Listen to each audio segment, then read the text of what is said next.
Puppies bite for all kinds of reasons, and Biscuits is no different. Ah, jeez, look at my arm at this point. And today we're gonna learn that puppies can also nip at children if we're not careful. Now I got you covered with what to do about all kinds of different puppy biting in this one episode. And if you got a puppy, subscribe to my channel, you won't regret it. Trust me, I'm a professional dog trainer.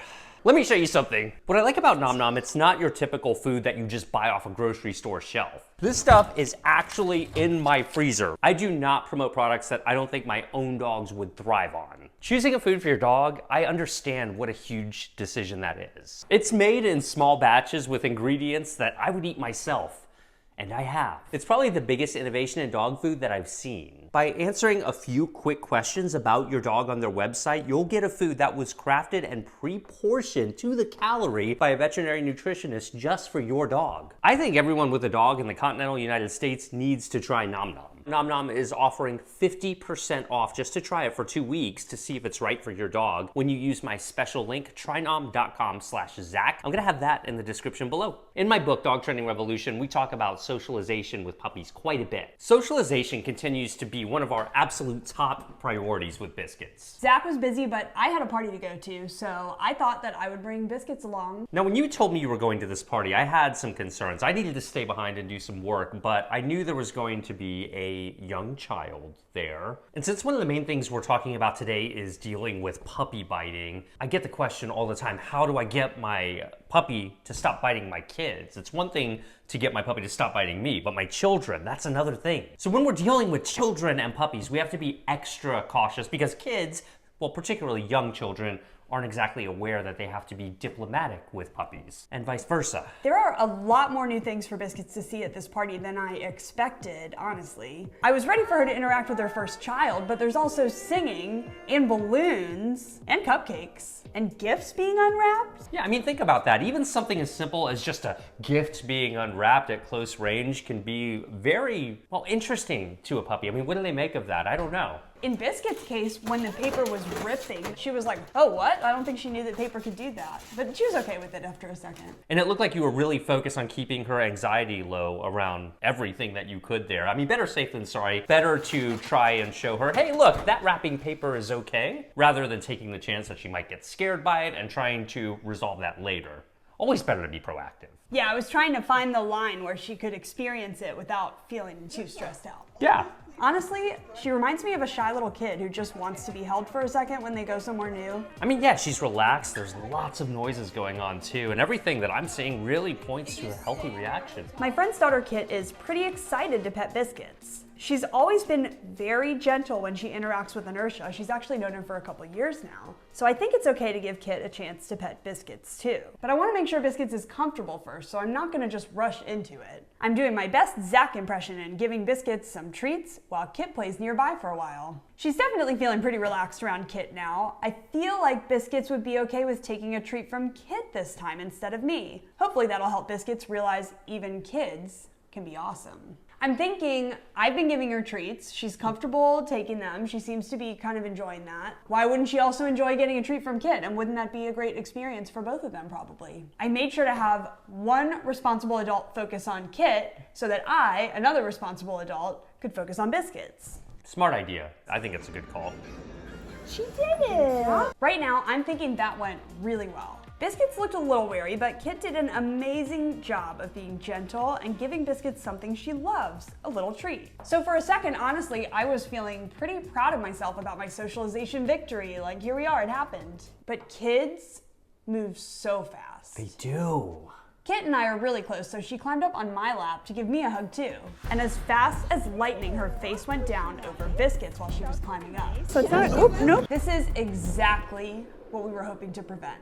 I thought I did everything to prepare, and somehow this still happened. The last thing I wanted was for Biscuits to be in a position to snap at a kid. Of course, as soon as it happened, it's immediately clear what the problem was. I got careless and I put Biscuits in a position to have her personal space encroached upon by someone she isn't comfortable enough with yet. Well, fortunately, you did pretty good damage control and immediately prevented it from escalating. That's the next best thing that can happen. I don't want to make too much light of this issue because this is exactly how children get bit all the time by us being careless and not managing the situation well enough. But left unchecked, things like this can get out of control. Children can get hurt, a dog can get labeled and have an official bite history, and those things can be problematic, obviously. Regardless of the size of any dog, we really have to manage them and effectively keep these things from happening. That certainly wasn't an ideal experience, as we've established, for Biscuits, but I think a lot of people are tempted to scold the dog in this situation, and that's the last thing we want to do. We don't want to repress that expression from Biscuits. Rather, we want to address the underlying emotional cause, which in this case is most likely her just being nervous that someone's getting really close to her. The reason we don't want to scold it is, yeah, maybe you'll shut down the behavior in the short term, but long term, you don't have the notice that you might want, and that's where things kind of happen out of the blue all of a sudden. So that's why it's important to take the high road here. What I'm about to say has enormous gravity, and it's something that is not grasped by most people if they're not experienced with dogs. So if you could remember this one thing, you're going to set yourself up for profound success moving forward. If you become a master at managing your dog, you can prevent virtually any unwanted behavior. Full stop. We demonstrate this all the time on this channel. For example, your dog cannot run out of the door if they don't have access to an open door. It's impossible. That's management. Now, of course, we still need to train them how to behave in that situation and in this situation, but management is a precursor to the training. So make sure that management is as flawless as possible in whatever issue you're dealing with. So in this case, literally preventing her from being in a position to snap at kids. That way, it literally cannot happen. That doesn't mean this is a substitute for training, but this is half of the equation. That's the idea. But I also want her to have a better experience with Kit if I can. I don't want to just leave it at like, this kid came and scared me and then it was over. Fine line, but yeah, I mean, that's gonna like depend on each situation. So what did you decide to do in this case? Because there would be no problem in saying, you know what, they don't interact at all anymore for the rest of the evening. If Biscuits had seemed like that's what she needed, I absolutely would have done that. And so the way that I tested was by staying in the same room as Kit again, but you know, farther away, preventing them from getting too close, and hanging out with Biscuits, doing some more conditioning, or I guess counter conditioning now because I messed up. By counter conditioning, you mean you're just like trying to repair that association she may have now with Kit getting in her personal space, right? Yes, I'm hoping to change her emotional response when she sees Kit from that kid might come and crush me to, okay, at least I get treats when that kid's around. She might not be so bad. Yeah. After a few minutes, it seems like Biscuits is feeling a little more relaxed again, but I'm still trying to figure out what the best route would be to help Biscuits make some actual progress. Just as I was wondering that, our friend Alex showed up. He's one of the biggest dog lovers we know, and that is saying something. I think he loves dogs more than I do. I do too. So I felt like he was definitely a good tool in my toolbox at this party to help me with Biscuits. I knew he'd be really patient and help me out. So I asked Alex to give Biscuits some treats, just like Kit had done. I was hoping that would help her start to have a more positive experience with a similar situation of a person coming in that's not you and me and giving her treats. It sounds like you're just covering your bases here just to make sure that Biscuits hasn't somehow now regressed and thought of human beings in general as being more threatening than she might have before. I also just felt like it was my easiest route to like easing her back in because I know that Kit is intimidating to Biscuits now, but I also know that she likes getting treats from people. So half of that equation where she had the breakdown I can do again, and then hopefully we can add Kit in later. Over the rest of the evening, I want to really take my time letting Biscuits get to know Kit at her own pace. When Biscuits is in the mood again, I'll try some counter conditioning again.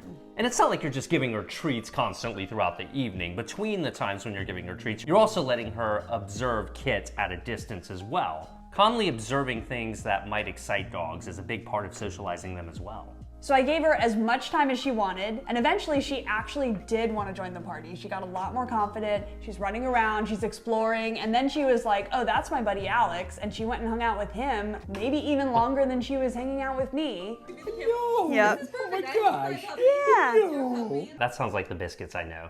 And if Biscuits can feel normal around an amazing trampoline artist like Kit, chances are this will go a long way towards socializing her around less talented children as well.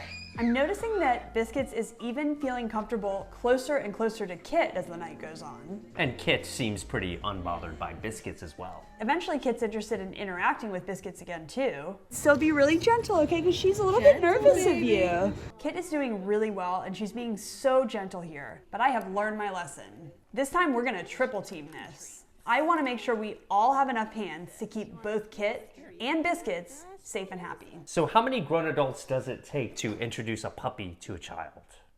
I like what you did there. Experienced trainers know that if you can give the puppy 100% of your attention and you have someone to give the child 100% of your attention, that's great. We've been training Biscuits about a couple of weeks now, and her puppy biting has shown really steady improvements. I mean, most of the time anyway. The thing is, I like her, but I also like this vest, and I wanna cuddle with you, but she just manages, ouch! I know.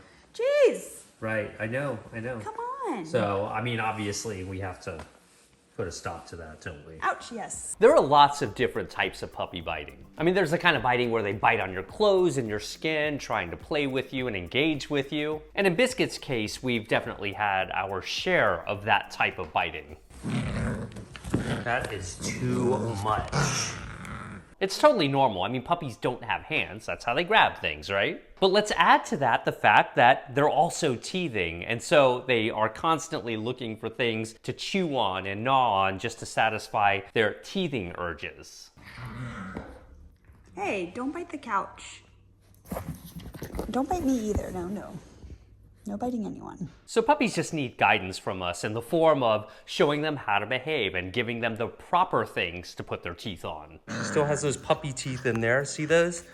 And so she really wants to chew on things. That's why we have things for her to gnaw on when she wants something hard to chew on.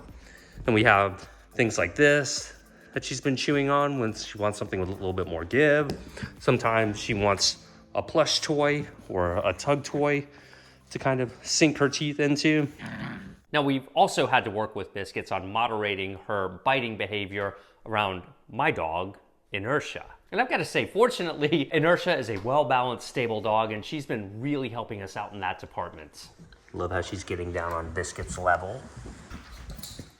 That's what I've been looking for. Trusting of another dog to get on her back like that, and that was so cute. I mean, this kind of play is next level, really, because this is when two dogs really trust each other and are willing to put themselves in vulnerable positions. And so we continue to see Biscuits trending towards less and less biting as time goes on. And that's what we want to see, because biting like this doesn't go away all at one time. Ow. Now, a while back, we gave advice on how to deal with puppy biting in Biscuit's case if you have a dog like her. Our progress has been pretty lightning quick as far as puppy biting is concerned. And part of the reason for that is that I'm consistently working with Biscuits every day, training her new things, reviewing things that she's learned, and really stimulating her mentally, giving her plenty of exercise, and most importantly, building our mutual communication together. And that's what this is about. The more effective our mutual communication can be between us and our dogs, the faster these unwanted issues fall by the wayside. And part of building great communication with your dog is making sure they're on a great diet. Get 50% off Nom Nom by going to my special link at trynom.com/Zak. I'm pretty sure your dog's going to love and do very well on this food. Subscribe to my channel, follow us on Instagram and TikTok. Get both of my books. I'll have all the links below. And we'll see you in Biscuit's next episode.